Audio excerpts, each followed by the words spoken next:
Assalamualaikum warahmatullahi wabarakatuh. Kembali lagi bersama saya di channel Perisai Nusantara TV. Nah, sahabat sekalian, viral di media sosial terkait penetapan tersangka oleh Hasto Kristianto atas kasus suap Harun Masiku. Ini merupakan awal yang buruk bagi Partai Banteng karena orang yang notabene diandalkan oleh Ibu Ketua Umum Ibu Megawati Soekarno Putri akhirnya ditetapkan sebagai tersangka oleh KPK. Apa kira-kira langkah yang akan diambil oleh Ibu Megawati untuk melindungi kader tersayangnya? Nah, pada kesempatan kali ini saya akan menayangkan respon para netizen atas penetapan tersangka terhadap Hasto Kristianto terkait kasus suap Harun Masiku. Seperti apa videonya? Kita simak berikut ini. Apa baru sekarang? Ya. Jadi kalau rekan-rekan melihat, gitu, kasus ini kan sejak 2019 sudah ditangani, gitu. Tapi kemudian baru sekarang. Ini karena kecukupan alat buktinya, gitu. Tadi sebagaimana sudah saya jelaskan di awal, penyidik lebih yakin, gitu. Kemudian setelah pada tahap proses pencarian DPO Harun Masiku, itu ada kegiatan pemanggilan, kemudian ada kegiatan pemeriksaan, ada kegiatan penyitaan terhadap barang bukti elektronik. Nah, disitulah kemudian kita mendapatkan banyak bukti dan petunjuk yang kemudian menguatkan keyakinan penyidik untuk melakukan tindakan untuk mengambil keputusan terkait dengan kapan saudara akan ditahan. Tunggu saja nanti ya. Sabar-sabar Bung Hasto. Pasti kita akan kabari. Sekjen PDIP Hasto Kristianto jadi tersangka KPK. Terkait kasus apa, Ci? Terkait kasus Harun Masiku. Jujur gua kaget, terkejut ya. Bukan gara-gara Pak Hasto itu jadi tersangka gitu. Yang gua kaget, kenapa baru sekarang jadi tersangka? Dari kemarin-kemarin ya, KPK ditanya tentang Harun Masiku, kok diem aja? Waktu itu gue dengar-dengar dan gue inget-inget katanya kalau Pak Hasto ini ketangkep gitu ya, jadi tersangka gitu, ada yang mau turun gunung. Siapa ya? Gue lupa. Tapi gue cuma mau bilang, Ibu jangan lupa Banteng akan turun gunung. Kalau dilihat-lihat ya, kalau dianalisa ya, drama politik ini ngeri banget loh. Kalau ada kawan sama dengan Anda aman. Kalau Anda lawan, kiamat. sama dengan Anda kiamat. Negara Indonesia ini negara hukum apa negara kawan sih? Gue benar-benar berharap banget sih di era pemerintahan Bapak Prabowo Subianto ini semoga Indonesia itu betul-betul menjadi negara hukum dan hukum itu tidak dibayar. Sebetulnya ya, gue dalam hati gue itu percaya tidak ada negara manapun yang sempurna kepemimpinan dan kepemerintahannya.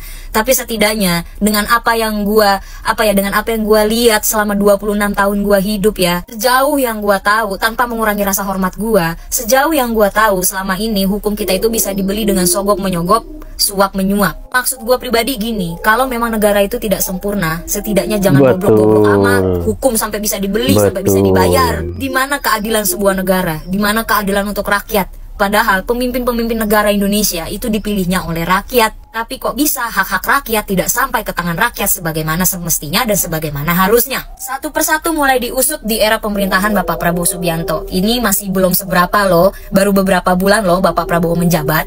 Udah gue mau nyiapin cemilan dulu, gue mau liatin ada orang yang mau turun gunung soalnya. Ciao. Ada kabar baru, Hasto telah ditetapkan sebagai tersangka oleh KPK karena dia terlibat kasus suap bersama Harun Masiku. Saya penasaran aja sih dengan Ibu Mega. Katanya Bu Mega kalau Pak Hasto ditetapkan sebagai tersangka, maka Bu Mega akan maju ke KPK. Saya pengen lihat bener gak nih Bu Mega akan maju ke KPK untuk membela Pak Hasto. Teman-teman, saya mau sedikit cerita lah ya tentang orang-orang yang sudah menyakiti hati Pak Jokowi, sudah mencari karma Pak Jokowi, atas mempersulit Pak Jokowi, rasa sakit yang dirasakan oleh Bapak Joko Widodo. Akhir cerita dari semua yang telah mereka lakukan itu adalah kesulitan buat diri mereka sendiri. Contohnya Pak Hasto ini. Pak Hasto kan selalu mencari-cari kesalahan Pak Jokowi, selalu membuat-buat berita untuk mendiskreditkan Pak Jokowi. Dan akhir ceritanya justru dia yang sengsara. Terkapar kan? Sebenarnya ini bukan satu dua orang yang seperti itu ya, bukan Hasto saja. Sebelum-sebelumnya juga sudah diperlihatkan kepada kita orang-orang yang mempersulit Pak Jokowi, akhir ceritanya dia akan sengsara. Contohnya Anies Baswedan. Sekarang jadi pengangguran. Abah. Contoh yang di depan mata Ganjar Pranowo cuma dikasih 16%. Kemudian yang besar lagi, PDIP kalah pilkada di mana-mana. Makanya bener kata Bapak Bambang Pacul, orang baik jangan dilawan, main dengan orang jangan baik. disakiti. Ya, itu yang harus dicamkan. Ini karma dari Pak Jokowi. Mengingatkan juga buat anak Abah, anak Banteng, anak Kebo ini ya. Anak Kebo. Jangan kalian cari-cari kesalahan terus deh Pak Jokowi dengan keluarganya. Nanti akhir ceritanya modar kan lu. Justru kesulitan buat diri kalian sendiri, ya. Kalian bully, kalian jelek-jelekan, nanti kesudahannya sengsara buat kalian. Saya kasih satu contoh. Ratna Sarumpait masih kenal. Ratna Sarumpait. Nah, sekarang Ratna Sarumpait sedang dilaporkan ke polisi oleh cucunya. Cucu kandungnya melaporkan Ratna Sarumpait ke polisi. Ini sebenarnya akhir cerita dari apa yang pernah dilakukan oleh Ratna Sarumpait yang pernah memfitnah Pak Jokowi. Katanya Pak Jokowi menyuruh orang gebukin dia. Fitnah ya, dan kesudahannya dia dipenjara, kemudian sekarang dia dilaporkan oleh cucunya ke polisi. Saya pernah membuat sebuah video yang isinya contoh-contoh orang yang kualat dengan Pak Jokowi, yang doain Pak Jokowi meninggal, ternyata dia yang meninggal duluan. Banyak, nggak cuma 1-2 orang, banyak. Untuk itu saya ingin memberikan lagi warning kepada kalian-kalian yang suka membuli Pak Jokowi, menjelek-jelekan Pak Jokowi, menghina Pak Jokowi, mencaci Pak Jokowi, kemudian memfitnah Pak Jokowi. Maka kesudahannya sudah, kalian pasti akan tahu kesudahannya, kalianlah yang akan sengsara. Ya. Angka 2024 nampaknya akan menjadi angka yang tidak begitu bersahabat dengan Hasto Kristianto. Karena di tanggal 2024 Hasto ditetapkan sebagai tersangka oleh KPK. Dan di tahun 2024 Hasto juga ditetapkan sebagai tersangka oleh KPK dalam kasus suap Harun Masiku.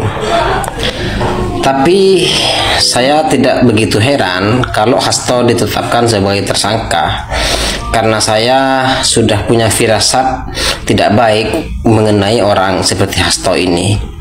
Yang menjadi perhatian saya itu adalah bagaimana tanggung jawab Ibu Megawati terhadap Hasto. Ada yang ingin saya tekankan di sini bahwa tanggung jawab itu selalu paralel dengan kebaikan. Jadi tanggung jawab Bu Megawati terhadap Hasto bukan melindungi Hasto dari kasus hukumnya, tetapi memecat Hasto dari kepartaian sebagai tanggung jawab terhadap para kadernya. Anak kesayangan emak Banteng. Jadi kalau Ibu Megawati bertanggung jawab dengan cara melindungi Hasto supaya dibatalkan tersangkanya, maka bagi saya itu bukan merupakan bagian dari tanggung jawab, tetapi merupakan bentuk pengkhianatan terhadap tanggung jawab itu sendiri. Sekali lagi, tanggung jawab itu selalu paralel dengan kebaikan, bukan dengan keburukan. Viral, Sekjen PDIP Hasto Kristianto ditetapkan sah menjadi tersangka. Sekjen PDIP Hasto jadi tersangka suap Harun Masiku. Wiladahlah, Mak Banteng, ini ada anggotamu, bukan main-main, Mak. Sekjen dari Partai Banteng loh, Mak, ditetapkan jadi tersangka, Mak. Di mana ini loh, Mak, Harun Masiku? Mbok yo ndang dicari, ini malah yo si Hasto, Mak, orang kepercayaanmu loh, dijadikan tersangka. Inilah momen yang ditunggu-tunggu seluruh rakyat Indonesia. Jano, mantap, mantap, mantap. Tepat di hari 100 Yodo Pak Prabowo menjadi presiden ini loh. Akhirnya si Hasto jadi menangis beneran. Meniki katanya maknya ini besok bakal datangi loh. Mbok datangi opo? Nek salah yo salah, ora bukannya malah dibela. Bu, proses hukum ini biar berjalan loh, Mak. Jangan kamu menghalang-halangi. Yodo, ayo Pak, proses terus sampai ke akar-akarnya dan buktikan EKTP itu jangan dilupakan. Jan angel jar. Ini buntut atas kesombongan yang senantiasa diperlihatkan oleh Bung Hasto Kristianto pada saat melakukan podcast. Katanya mereka akan membongkar, mereka tidak akan takut kepada Bapak Jokowi. Mereka menghina Bapak Jokowi, dan ini adalah karma yang kemudian dirasakan oleh Hasto Kristianto. Pukulan telak dilayangkan untuk Partai Banteng. Ini juga buntut atas kesombongan yang sering ditampilkan oleh Emak Banteng, oleh Ibu Megawati yang senantiasa tidak pernah menghargai keberadaan Bapak Joko Widodo dan bahkan mengancam kepada Bapak Presiden Prabowo ketika misalnya Hasto Kristianto ditangkap oleh KPK, maka Ibu Megawati akan turun gunung memarahi Kapolri dan membatalkan penetapan tersangka Hasto Kristianto. Apakah Ibu Megawati akan melakukan hal tersebut? Kita saksikan di episode berikutnya. Terima kasih. Wallahul muwaffiq ila aqwamit thoriq. Wassalamualaikum warahmatullahi wabarakatuh.